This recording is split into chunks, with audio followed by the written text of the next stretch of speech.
আল্লাহ পাক রব্বুল আলামিন কুরআনুল কারীমের একটি সূরার মধ্যে এটা ইরশাদ করেন, হে মানব সম্প্রদায়, ইয়া আইয়ুহাল ইনসান, হে মানব সম্প্রদায়, মা গর্রাকা বিরব্বিকাল কারীম, রব সম্পর্কে তোমাকে কে ধোঁকা দিল? রবের সঙ্গে তোমার কোন জিনিসে দূরত্ব সৃষ্টি করলো বলো। সম্মানিত হাজিরিন, খুব ভালো করে বুঝুন, অতীতে ছিলাম না, বর্তমানে আছি, এক সময়ও থাকতে পারবো। আরো জনে বলুন পারবো। যেহেতু থাকতে পারবো না, তাহলে আপনার এবং আমার নিশ্চয় একটি, এটা হলো মুসাফিরের জিন্দেগি। খুব ভালো করে বুঝুন, আমার দিক খেয়াল করুন, কথা ছুটে যাবে, বুঝবেন না। বোঝা গেল এটা হলো মুসাফিরের জিন্দেগি। আর মুসাফির কখনো কোথাও বের হলে স্থায়িত্বভাবে থাকার জন্য কোন সম্বল, কোন উপকরণ সাথে নিয়ে বের হয় না। হয় নাকি? জোরে বলুন, আরো জোরে বলুন। এজন্য কবি বলেন, খুব ভালো করে বোঝার চেষ্টা করবেন, কারে খুদকুন, কারে খুদকুন, কারে বেগানা মকুন, বরজমিনে খানায়ে দেগর মকুন। কবি ফার্সি ভাষা দিয়ে তার ভাষায় বলতে চান, পৃথিবীর মানুষেরা আল্লাহ প্রদত্ত যেই কাজ দিয়ে তোমাকে প্রেরণ করা হয়েছে দুনিয়ার জমিনের মধ্যে, দুনিয়ার মায়ায় পড়ে, সন্তান সন্ততির মায়ায় পড়ে, পারিবারিক জীবনের চিন্তা ভাবনার মধ্যে পড়ে, সেই মালিকের দেওয়া কাজকে তুমি ভুলে, নিজের কাজ ভুলে অন্যের কাজে তুমি মনোনিবেশ করেছো। সতর্ক করে তোমাকে বলছি, কারে খুদকুন, কারে খুদকুন, নিজের কাজ তুমি করো, নিজের কাজ তুমি করো, কারে বেগানা মাকুন, অন্যের কাজ করা বাদ দিয়ে দাও। বুঝে থাকলে বলুন তো, আপনার কাজ ছিল মুয়াজ্জিন আযান দেওয়ার পরে মসজিদের মধ্যে যে নামাজ আদায় করা, আপনার কাজ ছিল কোরআন পড়তে পারলে কোরআনটা তেলাওয়াত করা। কি বলেন, কথা ঠিক কিনা? মালিকের জিকির করা, তাহাজ্জুদের নামাজ আদায় করা, খুব ভালো করে বুঝেন, আওয়াবিরের নামাজ আদায় করা। কারণ এগুলি প্রত্যেকটার মাধ্যমে আপনার আমল নামার মধ্যে রিজিকের ব্যবস্থা নয়, শুধু বরং আমল নামার মধ্যে সব জমা হবে কিনা? আরো জোরে বলেন, হবে কিনা? আপনি এবং আমি রিজিকের পেরেশানির মধ্যে আছি। কেমন করলে রিজিক আসবে, কি কাজ করলে রিজিক আসবে, এভাবে পেরেশানির মধ্যে আছি। পয়গম্বর সাল্লাল্লাহু আলাইহি সাল্লাম বলেন, ফজরের নামাজটা তুমি কি করো? জামাতের সাথে তুমি আদায় করো। ফজরের নামাজ জামাতের সাথে আদায় করার পরে ওই জায়গার মধ্যে বসে থাকো, ওই জায়গা থেকে তুমি উঠো না। ভালো করে বুঝে নেবেন, নামাজের স্থানটা করা যাবে না, ওই জায়গার মধ্যে বসে থাকতে হবে। এক পর্যায়ে আমল করতে করতে আপনি যা জানেন সেগুলি মাঝখানে আমল করতে করতে যখন নাকি সূর্য উঠে যাবে, কতটুকুনি উঠবে? বর্তমান আধুনিক বিজ্ঞান বলে 23 মিনিট পর্যন্ত কিতাবের মধ্যে লিখেছে 1 মাস পরিমাণ। এতটুকুনি সূর্য যখন আসমানের মধ্যে উঠে যাবে, তখন 2 রাকাত নামাজ আপনি আদায় করেন। এই 2 রাকাত নামাজ যদি আপনি আদায় করেন, লক্ষ লক্ষ টাকা খরচ করে বাইতুল্লাহ জিয়ারতে যাওয়ার পর আজ পর্যন্ত পৃথিবীর শুরু থেকে নিয়ে এখনো পর্যন্ত এবং ভবিষ্যৎ প্রজন্মের কেউ গ্যারান্টি দিতে পারবে না আমি বাইতুল্লাহ জিয়ারত করলে আমার হজ কবুল হয়ে যাবে। কি বলেন, কথা ঠিক কিনা? কিন্তু আমার পয়গম্বর বলেন, ফজরের নামাজ আদায় করার পরে ওই জায়গার মধ্যে তুমি বসে থেকো। তোমার নামাজের স্থানের মধ্যে সূর্য উঠে গেলে ওই জায়গার মধ্যে তুমি 2 রাকাত নামাজ আদায় করো। 2 রাকাত নামাজ যদি তুমি আদায় করতে পারো, আমার নবী বলেন এটার মাধ্যমে আল্লাহ পাক রব্বুল আলামিন একটা কবুল হজের সওয়াব এবং উমরা হজের সওয়াব আপনাকে দান করবেন। বলেন না সুবহানাল্লাহ। আল্লাহু আকবার। অতঃপর নবী আমার বলেন এর কিছুক্ষণের পরে অথবা এর পরে আপনি 2 রাকাত নামাজ আবার আদায় করেন নিয়াতে। যদি আপনি দ্বিতীয় পর্যায়ে 2 রাকাতের নামাজ আদায় করে বের হয়ে যেতে পারেন, আল্লাহ পাক রব্বুল আলামিন সারা দিনের সকল কিছুর জিম্মাদারি আমার আল্লাহ নিয়ে নিবেন। আর জোরে বলুন না সুবহানাল্লাহ। আল্লাহ পাক রব্বুল আলামিন বলেন বান্দা ফাইদা কুদিয়াতিস সালাতু ফান্তাশিরু ফিল আরদ ওয়াবতাগু মিন ফাদলিল্লাহ। আল্লাহ পাক রব্বুল আলামিন বলেন বান্দা যখন নাকি তোমার নামাজ শেষ হয়ে যায়, ফান্তাশিরু ফিল আরদ, জমিনের মধ্যে ছড়িয়ে পড়ো। তুমি দোকানদার, তুমি দোকানদারির মধ্যে লেগে যাও। তুমি কৃষক, তুমি কৃষি কাজের মধ্যে লেগে যাও। ডাক্তার তার কর্মস্থলে যে তার ডাক্তারি করবে, ইঞ্জিনিয়ারি করবে। এক কথায় প্রত্যেকে তার নিজ নিজ স্ব কাজের মধ্যে মনোনিবেশ করবে। আল্লাহ পাক রব্বুল আলামিন ইহ দুনিয়ায় কোনোদিন আপনার রিজিকের অভাব দেবে না। বলেন না সুবহানাল্লাহ। অথচ মুসলমান দেখা যায় পয়গম্বরের হাদিস ফিকর মাসআলা হলো এশার নামাজের পরে দ্রুত ঘুমিয়ে যাওয়া। কথা কি বোঝেন আমার? এশার নামাজের পরে দ্রুত ঘুমিয়ে যাওয়া, শেষ রাত্রে দ্রুত ঘুম থেকে উঠে তাহাজ্জুদের নামাজ আদায় করা। এর মাধ্যমে বর্তমান সায়েন্স বা বিজ্ঞান বলে যদি আপনি পরিপূর্ণ একটা ঘুম পেতে হয় আপনার শরীরের জন্য, ভালো করে বুঝে নেবেন, আমার বানানো কোনো কথা না। গুগলে আপনি জানবেন, ইউটিউবে আপনি চার্জ দেন, দেখবেন একজন মানুষের জন্য, সুস্থ মস্তিষ্কের জন্য এবং ভালো ঘুমের জন্য রাত 10টার ভিতরেই অবশ্যই আপনাকে ঘুমাতে হবে। এটা যদি আপনি করতে পারেন তাহলে আপনার শরীরের জন্য পরিপূরক একটা ঘুমের ব্যবস্থা হয়ে যাবে। জোরে জোরে বলুন না সুবহানাল্লাহ। আজকে 1600 বছর বা 1550 বছর পরে এসে বর্তমান যুগের আধুনিক বিজ্ঞান গবেষণা করে এটা বের করেছেন। অথচ 1550 বছর পূর্বে আমার দয়াল নবী বলেছেন এশার নামাজের পরে খুব দ্রুত তোমরা ঘুমিয়ে যাও, আর শেষ রাত্রে পাখি যখন ডাকবে, মোরগ যখন ডাকবে তারা আগে উঠে যাও।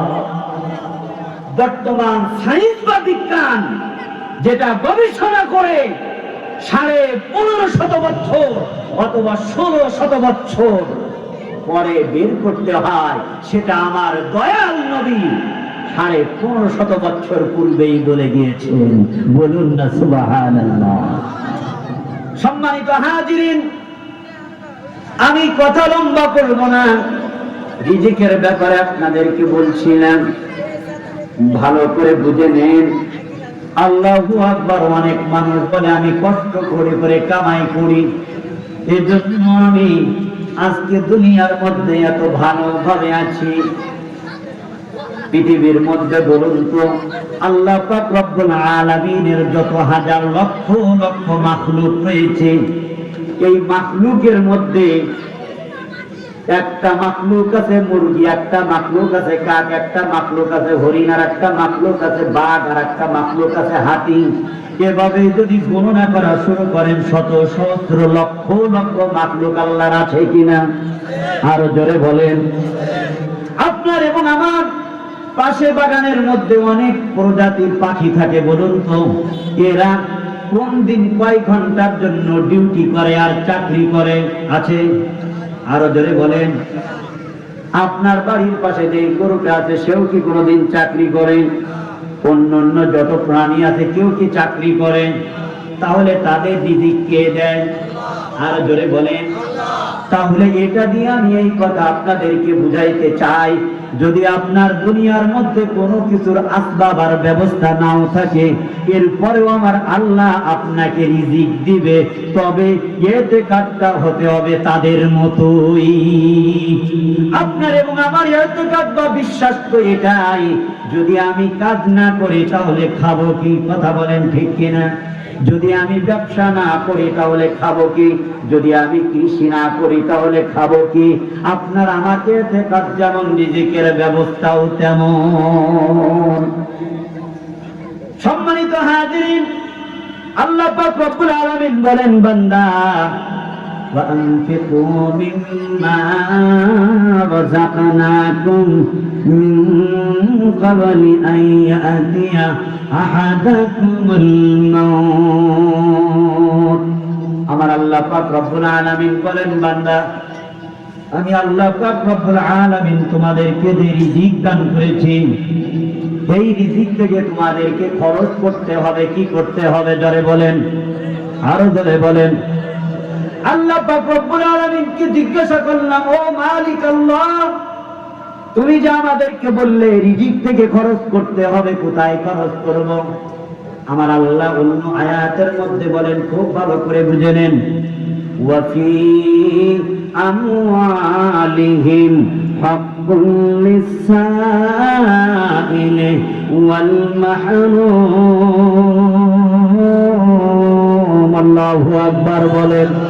আল্লাহ পাক রব্বুল আলামিন বলেন, বান্দা আমি আল্লাহ পাক রব্বুল আলামিন তোমাকে যে সম্পদ দিয়েছি, রিজিক হিসাবে দিয়েছি, এর মধ্যে শুধু তুমি ভক্ষণ করার জন্য, খাওয়ার জন্য, আরামায়েশ করার জন্য, তুমি তোমার জিন্দেগিটাকে ইস্টাবলিশ করার জন্য, শান শৌকত বৃদ্ধি করার জন্য আমি আল্লাহ দেই নাই। খোদার কসম করে বলছি, আল্লাহ পাক রব্বুল আলামিন বলেন, তোমাকে যেই সম্পদ দিলাম, তোমাকে যেই ধন সম্পদ আর দৌলত আমি আল্লাহ পাক রব্বুল আলামিন দিলাম, ওয়াফি আমওয়ালিহিম হাক্কুন লিস-সাইলি ওয়াল মাহরুম। তোমার সম্পদের মধ্যে তোমার যেমন হক রয়েছে, খাবার ব্যবহার করার, খরচ করার, ঠিক তদ্রূপ যেই মানুষগুলা দুনিয়ার মধ্যে যে সায়েল কাদেরকে বলা হয়, আল্লাহ পাক রব্বুল আলামিন অন্য আয়াতের মধ্যে বলেছেন, আমি সেদিকে যাচ্ছি না, খুব ভালো করে বুঝেন। আল্লাহু আকবার, কোন মানুষ তার নিজ প্রয়োজন পূরণ করার জন্য আল্লাহু আকবার আপনার কাছে যদি হাত পাতে আর যাচনা করে, আর যদি বলে আমি আল্লাহ পাক রব্বুল আলামিনের নামের উপরে আপনার কিছু চাই, আমাকে দান করেন, কিয়ামত অবস্থার মধ্যে আল্লাহ পাক রব্বুল আলামিন ডাক দিয়ে বলেন, বান্দা তোমার সম্পদ থেকে তুমি এই যাচনাকারীদেরকে, ওয়াল মাহরুম, সম্পদের, আল্লাহু আকবার, যাদেরকে আমি আল্লাহ দুনিয়ার মধ্যে বঞ্চিত করে রেখেছি।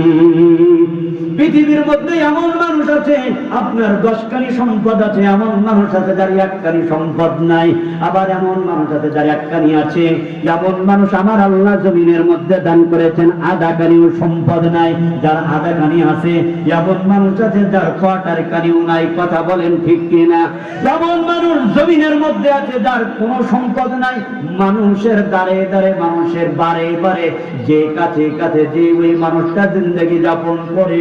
আমি মাঝে মধ্যে দেখি আমাদের এলাকার মধ্যে একজন ফকির আসে, এই মানুষটার বাড়ি শুনেছি কাঞ্চনপুর, মাঝে মধ্যে লক্ষ্মীচুরিতে থাকে, মাঝে মধ্যে আমার মসজিদের মধ্যে আসে। আমি যারা বলে আল্লাহর বান্দাকে ডাক দেই, যতবার আল্লাহর বান্দা আসে ততবার তাকে কিছু খাওয়ানোর চেষ্টা করি। এর একটা ইতিহাস আছে, যদি বলার সময় হয় বলবো, অথবা আপনাদেরকে বলার সময় না হলে অন্য জায়গায় বলবো। 28 তারিখ পার্শ্ববর্তী মাদ্রাসায় প্রোগ্রাম আছে, সুযোগ হলে সেখানে বলবো। ওই ফকিরটাকে আমি পাওয়ার পরে খাওয়ানোর চেষ্টা করি। বলছিলাম, আমার জানা মতে এই দুনিয়ায় তার কোনো বাসস্থান আছে কিনা জানি না, আর একটু বোঝার জন্য আপনারা বুঝুন, যখন নাকি চট্টগ্রামের মধ্যে যাবেন, রেল স্টেশনের পাশে কিছু মানুষ আছে, দেখবেন ছাউনি পেতে আল্লাহর জমিনের মধ্যে। এই মানুষগুলার মনে হয় দুনিয়ার মধ্যে কোনো বাসস্থান আছে বলে আমার জানা না। কথা বলেন ঠিক কিনা? আল্লাহ পাক রব্বুল আলামিন আপনাকে দিলেন, তাদেরকে দেয় নাই, বঞ্চিত করে রেখেছেন। আপনাকে দিলেন, এটাও একটা পরীক্ষা। আর তাদেরকে দেয় নাই, এটাও তাদের জন্য একটা পরীক্ষা। আপনাকে দেওয়ার পরে আপনি আল্লাহর শুকর আদায় করেন কিনা, আপনি এই যাতনাকারীদেরকে, বঞ্চিতদেরকে দেন কিনা, আর ওদেরকে আল্লাহ পাক দেয় নাই, তারা সবর করে কিনা, উভয়ের জন্য আল্লাহ পাক রব্বুল আলামিন দুনিয়াটাকে পরীক্ষা বানিয়ে দিয়েছেন। আপনার কাছে দান করার জন্য সম্পদ দিয়েছেন আল্লাহ পাক, যে বলেন যখন এই গরিব অসহায় মানুষগুলা তোমার কাছে চাইবে তখন তোমার করণীয় কি? আল্লাহ পাক রব্বুল আলামিন অন্য আয়াতের মধ্যে বলেন ওয়া আম্মাস সাইল ওয়া আম্মাস সাইলা ফালা তানহার। আল্লাহু আকবার বলেন। আল্লাহ পাক রব্বুল আলামিন বলেন, বান্দা যখন তোমার কাছে চাইবে তখন তুমি তাদেরকে ফিরাইয়া দিবা। আরো জোরে বলেন, ফিরাইয়া দিবা না। ওই যে আল্লাহর কাছে বলেছিলাম, আল্লাহ আপনি যে বললেন খরচ করব কাদের পিছনে, আল্লাহ বলেন বান্দা গরিব অসহায় অনাথ ইয়েতিম যারা রয়েছে তাদের পিছনে খরচ করো। বলেন না সুবহানাল্লাহ। এবার আল্লাহ পাক রব্বুল আলামিন কে ডাক দিয়ে বললাম, ও আরশে আযীমের মালিক আল্লাহ, আপনি তো বললেন খরচ করার জন্য এতিম অসহায় এদের পিছনে, বঞ্চিত মানুষদের পিছনে খরচ করব। কবে করব? মরার পরে না মরার আগে? আল্লাহ পাক সেটাও জানায়া দিলেন আয়াতের মধ্যে। আল্লাহ পাক বলেন ওয়া আনফিকু মিম্মা রাযাকনাকুম মিন ক্বাবলি আন ইয়াতিয়া আহাদাকুমুল মাউত। আল্লাহু আকবার বলেন। আল্লাহ পাক রব্বুল আলামিন বলেন, বান্দা আল্লাহু আকবার, আমি আল্লাহ পাক তোমাকে জানায়া দিলাম এই খরচটা মরার পরে না, বরং মরার আগে। কখন? জোরে বলেন, আরো জোরে বলেন। এখন প্রত্যেক মানুষ দুনিয়ার মধ্যে আছে, সন্তানকে বলে সন্তান ওখানে দুইটা বাগান বানিয়েছি তোর জন্য, ওই জায়গার মধ্যে গাড়ি বানিয়েছি, অমুক জায়গার মধ্যে ব্যাংকে এত টাকা জমা করেছি, আমি মারা যাওয়ার পরে একটা মিলাদ পড়াই দিস। কথা বলেন, বলে কি আছে কিনা এমন মানুষ? আপনাদের বুতাইচড়ি এলাকা একজন মানুষ আমি খুব আমার পরিচিত, উনি ইন্তেকালের পূর্বে সন্তানদেরকে বলে, সন্তান আমি জানি না মরার পরে তোরা আমার জন্য দোয়া করাবি কিনা, সুতরাং আমি বাবা বেঁচে থাকতে বড় করে একটা খানার অনুষ্ঠান করতে চাই। তখন উনি উনার জীবদ্দশায় কি করলেন? খানার অনুষ্ঠান করলেন। কেন করলেন? এই যে জীবদ্দশায় করা, করলে লাভটা কি হবে, জীবদ্দশায় দান করলে কি হবে, সেটা আপনাদেরকে একটু পরেই বলবো। সুতরাং কিছু মানুষ আছে তার জীবদ্দশায় দান করে না, বলে যে মরার পরে সন্তানরা করবে, এটা ধোঁকাবাজি। এটা কি? জোরে বলেন, আরো জোরে বলেন। আল্লাহর বান্দার কাছে যে দান চাইলে দান দেয় না, মাদ্রাসার হুজুররা গেলে কপালের চামড়াটা ভাগ হয়ে যায়। কথা বলেন, আছে কিনা? একটা টাকাও দেয় না, দূর দূর করে অনেক ভিক্ষুককে তাড়িয়ে দেয়। কিন্তু আমার আল্লাহ পাক রব্বুল আলামিন বলেন, বান্দা এই মানুষগুলা দুনিয়ার থেকে বিদায় নেওয়ার পর যখন নাকি কবরের মধ্যে চলে যাবে তখন কি বলবে জানেন? ফাআসাদদাকা ওয়া আকুন মিনাস সালিহিন। আল্লাহু আকবার বলেন। আল্লাহ পাক রব্বুল আলামিনকে বলবে, আল্লাহ দুনিয়ায় বেঁচে থাকতে নামাজ পড়ি নাই, দান করি নাই, সদকা করি নাই, গরিবদেরকে দেই নাই, শুধু ব্যাংকের মধ্যে জমা করেছি, জমিন কিনেছি, বাড়ি করেছি, দুইতলা বিল্ডিং বানিয়েছি, কিছু করার সময় পাই নাই। ওগো আল্লাহ, আপনি আমাকে আবার দ্বিতীয়বার একটু জমিনের মধ্যে পাঠিয়ে দেন, আমি 5 ওয়াক্ত নামাজ আদায় করব, ভালো কাজ করব, গুনে গুনে সব ভালো কাজ যতগুলি আছে সব করব। শুধু তাই নয়, যত সম্পদ আছে সব সম্পদগুলা ফাসাদদাকা ওয়া আকুম মিনাস সালিহিন, দান করে দিয়ে, সদকা করে দিয়ে, আল্লাহ আমি নেককার মানুষ হয়ে কবরের মধ্যে আসব। আল্লাহ পাক রব্বুল আলামিন বলেন, বান্দা দুনিয়ার মধ্যে অনেক জিনিস আছে, একবার ঠকলে দ্বিতীয়বার করা যায়। কথা বলেন ঠিক কিনা? ব্যবসার মধ্যে লস খেয়েছেন, দ্বিতীয়বার করা যায়। জমিনের মধ্যে কৃষি নষ্ট হয়ে গেছে, দ্বিতীয়বার আবার করতে পারবেন। আল্লাহু আকবার। নামাজের মধ্যে ভুল হয়েছে, সুজদা দেওয়ার পর আবার নামাজ ঠিক হয়ে যায়। কথা বলেন ঠিক কিনা? কিন্তু মরণ এমন একটা জিনিস, একবার মৃত্যু হয়ে গেলে দ্বিতীয়বার সুজদা দেওয়ার আর কোনো সুযোগ আছে? আরো জোরে বলেন, সুযোগ নাই। সুতরাং আল্লাহ পাক রব্বুল আলামিন ওই বান্দাকে বলবেন, বান্দা তুমি কোন জাতের বান্দা আমি আল্লাহ ভালো করে জানি। আগেও যে দান করো নাই, দ্বিতীয়বার দুনিয়াতে পাঠাইলেও তুমি করবা। আরো জোরে বলেন। সুতরাং নিজের জীবিত অবস্থায় যদি দান করতে পারেন, এটা আল্লাহ পাক রব্বুল আলামিনের দরবারে বড় কবুল। পয়গম্বরের যে হাদিসখানা পড়েছিলেন, ওই হাদিসের অর্থ বলবো তার আগে নবী করিম সাল্লাল্লাহু আলাইহি সাল্লাতু ওয়াসসালাম পবিত্র হাদিসের মাঝে ইরশাদ করেন, আমার নবী বলেন, উম্মত আমার তোমরা শুনে নাও, তুমি যে বলো মালি মালি ওয়া আহলি, আমার মাল আমার মাল, আমার সম্পদ আমার ছেলে, আমার সব কিছু তোমরা যে দুনিয়ার মধ্যে বলো, আমি নবী বলি না। দুনিয়ার মধ্যে তোমরা যে তোমাদের সব বলো, এটা সম্পূর্ণ মিথ্যা কথা। কারণ সব কিছু তোমার না, শুধুমাত্র তিনটা জিনিস ছাড়া। কয়টা জিনিস ছাড়া? আরো ধরে বলেন, তিনটা জিনিস ছাড়া। নাম্বার 1, নবী করিম সাল্লাল্লাহু আলাইহি সাল্লাতু ওয়াসসালাম বলেন, আল্লাহু আকবার। দুনিয়ার জিন্দেগিতে বাঁচার জন্য খুব ভালো করে বুঝেন, কিছু খানা খাওয়া লাগে। দুনিয়ার জিন্দেগিতে চলার জন্য শরীরের মধ্যে একটা পোশাক পরা লাগে, লাগে কি লাগে না? আরো জোরে বলেন, লাগে কিনা? দুনিয়ার জিন্দেগিতে আল্লাহু আকবার, মাঝে মধ্যে আল্লাহর বান্দারা বিভিন্ন জায়গায় দান করে, কি করে না? এই যে তিনটা বিষয় বললাম, আল্লাহর পয়গম্বর সাল্লাল্লাহু আলাইহি সাল্লাতু ওয়াসসালাম বলেন যে তিনটা জিনিস হলো তোমার, আর সব কিছু হলো পরের। খুব মনোযোগ দিয়ে শুনেন। নবী আমার বলেন, দুনিয়ার মধ্যে তুমি বাঁচার তাগিদে যতটুকুনি খানা খেতে পারবা, এদিকে খেয়াল করেন ভাই, যতটুকুনি খানা খেতে পারবা। আপনার বয়স যদি 40 বছর হয়ে থাকে, 30 বছর হয়ে থাকে, এই 30 বছরের জিন্দেগিতে যতটুকুনি খানা খেয়েছেন, আর যদি 10 বছর বাঁচেন অথবা 20 বছর যদি আপনার জিন্দেগি থাকে, এর মধ্যে যতটুকুনি খেতে পারবেন, এতটুকুনি হলো আপনার নাম্বার 1। নবী করিম সাল্লাল্লাহু আলাইহি সাল্লাতু ওয়াসসালাম বলেন, নাম্বার 2, আপনি চলার ক্ষেত্রে আপনার শরীরটা ঢাকার জন্য কিছু কাপড় শরীরের মধ্যে লাগাতে হয় কিনা? আর জোরে বলেন, লাগাতে হয় কিনা? কেউ একটু দামি কাপড় লাগায়, কেউ একটু আল্লাহু আকবার নরমাল কাপড় শরীরের মধ্যে লাগায়। যে যেটা লাগাই না কেন, শরীরের মধ্যে জন্ম থেকে নিয়ে মৃত্যু পর্যন্ত যতটুকুনি কাপড় লাগানো হবে, নবী আমার বলেন এতটুকুনি তোমার। নাম্বার 3, নবী আমার বলেন তোমার জীবদ্দশায় এরকম মাদ্রাসার মাহফিলের মধ্যে হুজুর যখন চেয়েছে, মাদ্রাসার ইতিম ছাত্রদের জন্য যখন আপনাদের দাঁড়ে দাঁড়ে গিয়েছে, আল্লাহু আকবার, সমাজের কোনো ভালো কাজের জন্য যখন আপনার কাছে হাত পেতেছে, আপনার জীবদ্দশায় আপনি যতটুকুনি দান করতে পেরেছেন, নবী আমার বলেন শুধুমাত্র এতটুকুনি তোমার।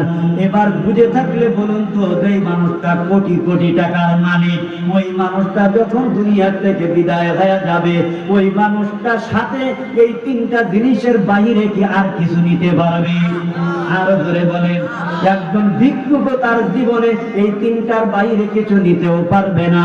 আর একজন সব থেকে ধনীওয়ালা মানুষ, ধনী মানুষ, এই মানুষটাও এর থেকে বেশি আর কিছুই নিতে পারবে না। খুব ভালো করে বুঝেন, মানুষদের খাওয়ানোটা কত বড়, খুব ভালো করে বুঝেন, মানুষদের খাওয়ানোটা কত বড় সওয়াবের কাজ।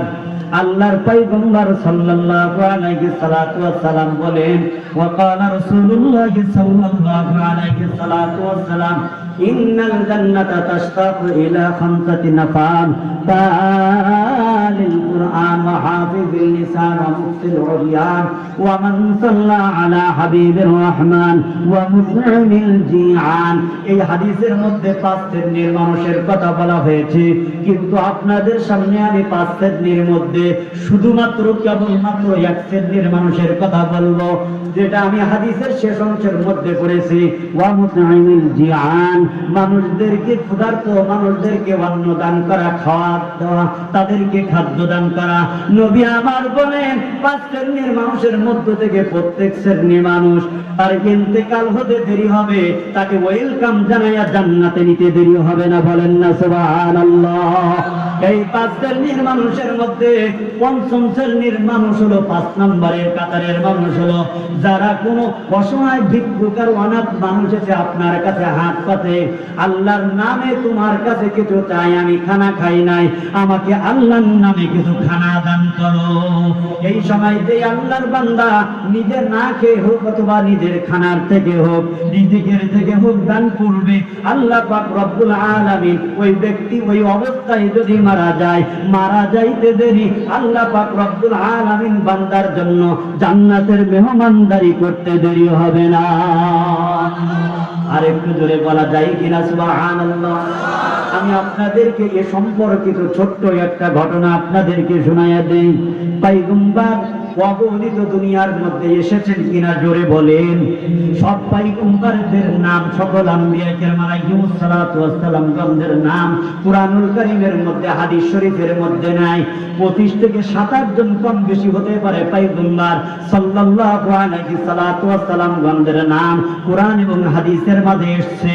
এর বাইরে কোনো পয়গম্বর আম্বিয়া কেরাম আলাইহিমুস সালাতু ওয়াস সালাম গণদের নাম আসে নাই। ইনাদের মধ্যে একজন পয়গম্বরের নাম হলো হযরত ঈসা আলাইহিস সালাতু ওয়াস সালাম। পয়গম্বরের নামটা কি জোরে বলেন, আর জোরে বলেন। প্রত্যেক নবীর সাথী ছিল। আমাদের পয়গম্বর সাল্লাল্লাহু আলাইহি সাল্লাতু ওয়াস সালামের সাথী যারা ছিলেন ওনাদেরকে বলা হয় সাহাবী। আর ঈসা আলাইহিস সালাতু ওয়াস সালামের সাথী যারা ছিলেন ওনাদেরকে বলা হয় হাওয়ারিন। কুরআনুল কারীমের আয়াতের মধ্যে এসেছে আল্লাহু আকবার।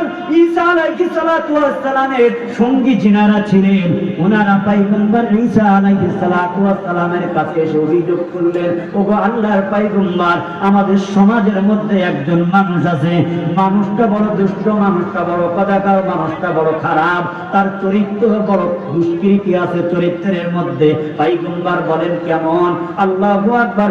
ঈসা আলাইহিস সালাতু ওয়াস সালামের প্রশ্নের পর আল্লাহু আকবার ওনার উম্মতগণ বলেন, ও আল্লাহর পয়গম্বর, এই মানুষটা এত বড় খারাপ, এত বড় খারাপ, আমরা তার কাছে ভালো কাপড় দেই পরিষ্কার করার জন্য, তখন এই মানুষটা আমাদের ভালো কাপড়গুলো পরিবর্তন করে পুরাতন কাপড় দিয়ে দেয়, আমাদের সঙ্গে ধোঁকাবাজি করে। কি করে জোরে বলেন, বলেন জোরে বলেন। ধোঁকাবাজি করেন। পয়গম্বর সাল্লাল্লাহু আলাইহি সাল্লাম বলেন, এক শ্রেণীর মানুষ জান্নাতের মধ্যে যাবে না, তার ভিতরে এক শ্রেণীর মানুষ হলো আমার উম্মতের মধ্যে যারা হলো ধোঁকাবাজ।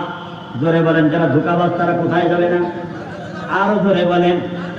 তাহলে এখন থেকে বেশি করে করে যারা ব্যবসা করে শুধু 2 নাম্বার বানাবেন, কথা বলে না। এই যে বাজারের মধ্যে কচু বিক্রি হয়, আমি দেখি তো আমার এলাকায় তো কচু চাষিরা আছে, গুছাইয়া গুছাইয়া কিছু বড় কচু উপরের মধ্যে দেয়, কথা বলেন না কেন? কিন্তু যদি বস্তা কেটে ফেলে তখন যাই যে 2 নাম্বার, কথা বলেন ঠিক কিনা? কিছু কচু পচা আছে, পচাগুলো সিস্টেম করে ভালোর মধ্যে ঢুকাইয়া দেয়। পয়গম্বর সাল্লাল্লাহু আলাইহি সাল্লাম বলেন, ধোঁকাবাজি যারা করবে তারা জান্নাতের মধ্যে যেতে পারবে না। যেভাবেই আপনি করেন, কিন্তু আপনি আপনার কাছ থেকে ক্রেতা যিনি হবেন ওনাকে বলে দিতে হবে, ভাই আমার কচুগুলা হলো মধ্যখানে এমন, পিছনে এমন, নিচে এমন, উপরে এমন, কিছু দাগ আছে কিছু দাগ নাই। এরপরে উনি খুশি হয়ে যে রেটটা দিবে এটাই হলো শরিয়াত। কথা বোঝেন, কথা বোঝেন। দুধ নিয়ে যাওয়ার সময় বরফ মিশ্রিত করে, সয়াবিন তেলের মধ্যে তিলের তেল, কথা বলেন না কেন? সরিষার তেলের মধ্যে এমন কিছু মিশায়া দেয়। দেখি ভেজাল, শুনি ভেজাল, ভেজাল খানা খাই, কথা বলেন ঠিক কিনা? দেখি ভেজাল, শুনি ভেজাল, ভেজাল খানা খাই, এই দুনিয়ায় ভেজালের চোটে বাঁচার কায়দা নাই, কথা বলেন ঠিক কিনা? মরিচে দেয় ইটের গোড়া, ময়দাতে দেয় ভুসি, মরিচে দেয় ইটের গোড়া, ময়দাতে দেয় ভুসি, আবার কিছু জিনিসে দেয় অনেক জায়গায় কৃষি, কি বলেন কথা ঠিক কিনা? সম্মানিত হাজির, নকল করতে করতে এমন পর্যায়ে চলে গেছে, এখন মানুষ বাঁচাটাই দুষ্কার হয়ে গেছে। বলতেছিলাম খুব ভালো করে বুঝে নেন, যারা নাকি কি করবে মানুষদেরকে ধোঁকা দিবে, তারা যতই নামাজ পড়তে পড়তে কপালে দাগ বানায় ফেরত নবীর উম্মত দাবি করতে পারবে না, জান্নাতে যাওয়ার সুযোগ নাই। পয়গম্বর ঈসা আলাইহিস সালাতু ওয়াস সালামকে যে বলেন, ও পয়গম্বর আমাদের সঙ্গে কি করে ধোঁকাবাজি করে, আল্লাহর কাছে একটু দোয়া করে দেন যেন এই উম্মত থেকে আমরা বেঁচে যাইতে পারি, এই মানুষটা যেন দুনিয়া থেকে বিদায় নিয়ে চলে যায়। বুঝে থাকলে বলুন, আমি যদি দোয়া করি দোয়া কবুল হতেও পারে নাও পারে। এই জায়গার মাদ্রাসার পরিচালক দোয়া করলে কবুল হতেও পারে নাও পারে, নামপুরি বিশ্বাবুতে দোয়া করলে কবুল হতেও পারে নাও পারে। 100% গ্যারান্টি কেউ দিতে পারবে না, কথা বলেন ঠিক কিনা? কিন্তু পয়গম্বর নবী রাসূলগণ যারা ছিলেন ওনারা যদি আসমানের দিকে হাত তুলে দোয়া করতেন, আসমানের দিকে হাত উঠাইতে দেরি, এই আল্লাহু আকবার হাতটা নিচে নামানোর আগে আগে আল্লাহর দরবারে দোয়া কবুল হতে দেরি হতো না, বলেন ঠিক কিনা? পয়গম্বর ঈসা আলাইহিস সালাতু ওয়াস সালাম আল্লাহ পাক রব্বুল আলামিনের কাছে আসমানের দিকে হাত করে দোয়া করে দিলেন, উম্মতদেরকে জানায় দিলেন, যাও তোমরা চলে যাও। আজকে দিনের যতটুকুনি সময় আছে এতটুকুনি হায়াতের পরে আর দুনিয়ার মধ্যে তারা হায়াত নাই। সকল উম্মতরা খুশি হয়ে গেলেন, কারণ নবীর কথা কোনোদিন মিথ্যা হতে পারে? আরো জোরে বলেন আল্লাহু আকবার। নবীর কথা মিথ্যা হতে পারে না। সকলেই চলে গেলেন, কিন্তু আল্লাহর বান্দা ধুপি প্রত্যেক দিনকার তার কাজের শিডিউল অনুযায়ী তার কাজের নিজের যেই ধরনের কাজ করার কথা ওইভাবে কি করলেন, সকালে ঘর থেকে বের হয়ে গেলেন কাপড়ের গাঁটটি বা বক্সাটা নিয়ে, আর 3টা রুটি প্রত্যেক দিন খাবারের জন্য, দুপুরে খাবারের জন্য নিতেন। 3টা রুটি নিয়ে আল্লাহর বান্দা দুটি ঘর থেকে বের হয়ে গেলেন। কিছু দূর যেতেই না যেতেই একজন ভিক্ষুকের সঙ্গে দেখা হয়ে গেল। ভিক্ষুক ডাক দিয়ে বলে, ও আল্লাহর বান্দা, আল্লাহ পাক রব্বুল আলামিনের নামে তোমার কাছে কিছু যাচনা করি, আল্লাহর নামে কিছু চাই। আমি কয়েকদিন অথবা আমি খাই নাই, বড় ক্ষুধার্ত, আমি ভোকা, তুমি আমাকে আল্লাহর নামের উপরে কিছু দান করো। যখন ভিক্ষুক আল্লাহর বান্দার কাছে চাইলো, আল্লাহর বান্দার দয়া চলে আসলো অন্তরের মধ্যে। নিজের রিজিক নিজের খাওয়ার জন্য যে 3টা রুটি নিয়েছিলেন, 3টা রুটি থেকে একটা রুটি আল্লাহর বান্দা ভিক্ষুককে দিয়া দিলেন। ভিক্ষুক রুটি পাওয়ার পর মন আনন্দে আত্মহারা হইয়া আসমানের দিকে হাত দুইটা তুলে দিলেন, আসমানের দিকে হাত তুলে দোয়া করলেন। কি দোয়া করলেন দেখেন, গফারাল্লাহু মা তাকাদ্দামা মিন যামবিক ওয়া তাহহারা কলবাক। আল্লাহু আকবার, আল্লাহর কাছে দোয়া করে দিলেন, আল্লাহ এই যে দুটি ব্যক্তি তার রিজিক থেকে আমাকে একটা রুটি দান করলো, আল্লাহু আকবার, একটা রুটির বিনিময়ে আপনি তাকে কি করবেন? আপনি তার অতীত জীবনের গুনাহ খাতাগুলি ক্ষমা করে দেন। শুধু তাই নয়, তার অপরিচ্ছন্ন কলুষিত অন্তরটাকে আল্লাহু আকবার, আয় আল্লাহ আপনি আলোকিত করে দেন, বলেন না সুবহানাল্লাহ। দুটির কাছে দোয়াটা বলো ভালো লাগলো, অন্তরের মধ্যে মায়া জমে গেল। তখন বলে, আমার কাছে আর 2টা রুটি আছে, তুমি যদি খেতে চাও দ্বিতীয় রুটিটা তোমাকে দিতে পারি। তখন ভিক্ষুক ব্যক্তি বলে, দাও, আমার ক্ষুধা নিবারণ হয় নাই, দ্বিতীয় রুটিটাও আমাকে দাও। দ্বিতীয় রুটিটা যখন আল্লাহর বান্দা দিয়ে দিল দুটি ব্যক্তি, তখন ক্ষুধার্ত ব্যক্তি ওই যে আল্লাহর বান্দা ভিক্ষুক আসমানের দিকে হাত তুলে এবার দোয়া করে, আল্লাহ গফারাল্লাহু মা তাকাদ্দামা মিন যামবিক ওয়া মা তাআখার। আয় আল্লাহ, অতীত জীবনের এবং ভবিষ্যৎ জীবনের যত গুনাহ তার আমলনামার মধ্যে হবে, আয় আল্লাহ সব কিছু আপনি নিজ দয়ায় ক্ষমা করে দেন। বুঝে থাকলে জোরে বলা যায় কিনা সুবহানাল্লাহ। ফকির ব্যক্তির দোয়াটা শুনে আল্লাহু আকবার দিলে এমন মায়া জমে গেল, নিজের খাওয়ার কথাটা ভুলে গেল। দুপুরে তার খাওয়া লাগবে না, তৃতীয় নাম্বার রুটিটাও ভিক্ষুককে দিয়া দিল। ভিক্ষুককে তৃতীয় রুটিটা দেওয়ার পর এবার ভিক্ষুক আল্লাহর কাছে দোয়া করে, আল্লাহ আরশে আযীমের মালিক রব্বুল আলামিন, আল্লাহু আকবার, তুমি আমার দোয়াটা কবুল করে নাও। তৃতীয় নাম্বার দোয়া, হাফিজাকাল্লাহু তাআলা আন বানিয়াতিস সামাই ওয়াল আরদ ওয়া বানাল্লাহু লাকা কসরান ফিল জান্নাহ।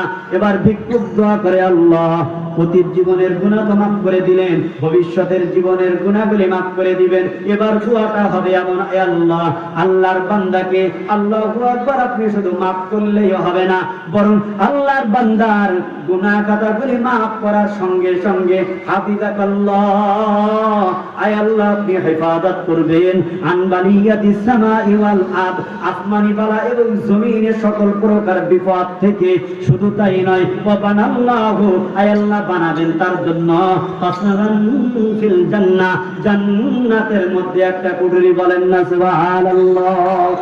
আল্লাহর বান্দা বলে আমার আর দেওয়ার কিছুই নাই। ভিক্ষুক বলে আমার আর খাওয়ার প্রয়োজন নাই, আমার ক্ষুধা মিটে গিয়েছে।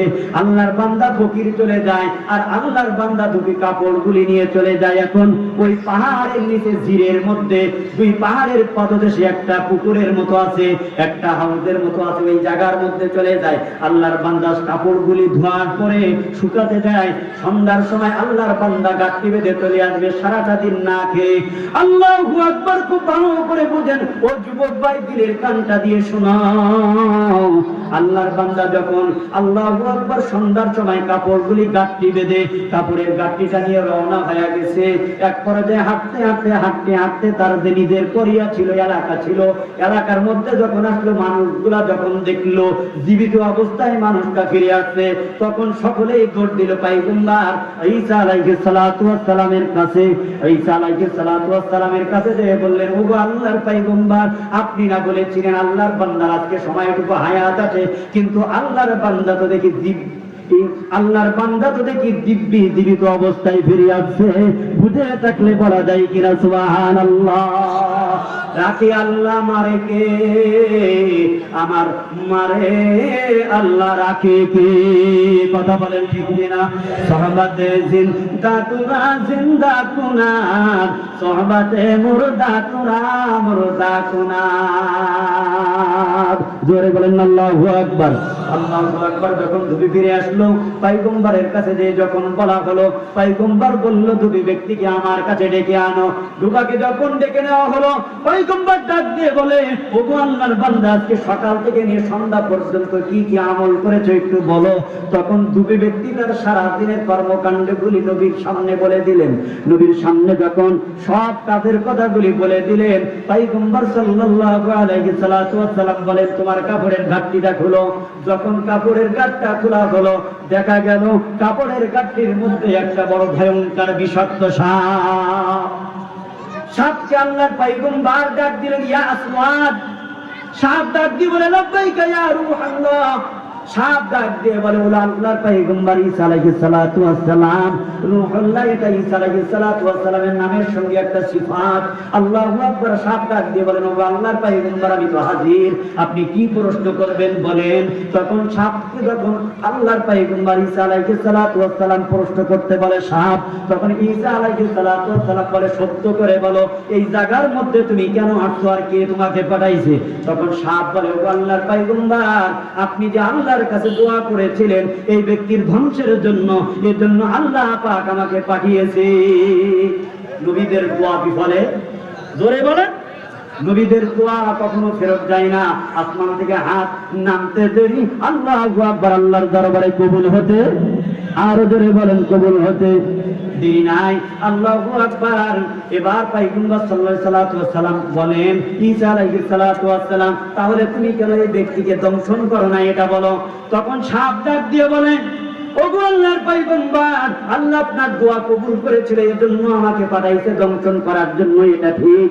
কিন্তু আল্লাহর বান্দা সকালে যখন বের হয়ে গেছে, নিজের যে আল্লাহ পাক রব্বুল আলামিন খাওয়ার জন্য তার যে রিজিক ছিল, দুপুরে 3 খানা রুটি ছিল, তার নিজের রিজিক না খেয়ে আল্লাহর বান্দা পয়গম্বরের হাদিসের উপরে আমল করার কারণে, ভিক্ষুককে খালি হাতে ফেরায় না দেওয়ার কারণে, ভিক্ষুককে খানা দেওয়ার পর ওই ভিক্ষুক যে দোয়াটা করেছে, এই দোয়াটা আল্লাহর কাছে বড় কবুল হয়ে গেছে। আর ধরে বলেন না সুবহানাল্লাহ। পয়গম্বরের একটা হাদিস আছে, খুব ভালো করে শুনে নেন। পয়গম্বর সাল্লাল্লাহু আলাইহি সাল্লাতু ওয়াস সালাম বলেন, ওয়াকালা রাসূলুল্লাহ সাল্লাল্লাহু আলাইহি সাল্লাতু ওয়াস সালাম, মান কানা ফীহি খুলুকুন মিন আখলাকিল্লাহি তাআলা ফাহুয়া আহলুল জান্নাহ। আল্লাহু আকবার। নবী আমার বলেন, কোন মানুষের মধ্যে যদি আল্লাহ পাক রব্বুল আলামিনের গুণাবলীর সাদৃশ্য যদি চলে আসে, ওই ব্যক্তি অবশ্যই অবশ্যই জান্নাতি। বলেন না সুবহানাল্লাহ। এই যে মানুষদেরকে খাওয়া দেয়, কে দেয়? জোরে বলেন। আল্লাহ পাক দান করে। এজন্য আপনার রিজিক থেকে যদি আপনি কাউকে খাওয়াইতে পারেন, এটা আল্লাহর সিফাতের সঙ্গে একটা সাদৃশ্য। কথা বলেন ঠিক কিনা? এই জন্য নবী আমার বলেন, এই সাদৃশ্যতা যার মধ্যে আসবে ওই ব্যক্তি জান্নাতি। আল্লাহু আকবার। এবার সাত বলে আল্লাহর পয়গম্বর যখন নাকি ভিক্ষুক ব্যক্তিটাকে খানা দিয়েছে, ভিক্ষুক ব্যক্তি যখন আল্লাহর কাছে দোয়া করেছে, ইয়া রাব্বাল আলামিন হাফিজাকাল্লাহু তাআলা,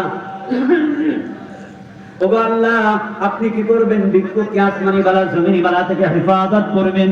আপনার দোয়া কবুল করে আল্লাহ পাক আমাকে পাঠিয়েছেন, কিন্তু ভিক্ষুকের দোয়া আল্লাহ কবুল করে যখন আমি দংশন করার জন্য যাব, এমন অবস্থার মধ্যে আসমান থেকে একজন ফেরেশতা লোহার একটা লাগাম এনে আমার মুখের মধ্যে দিয়ে দিয়েছে। আর জোরে বলেন না সুবহানাল্লাহ।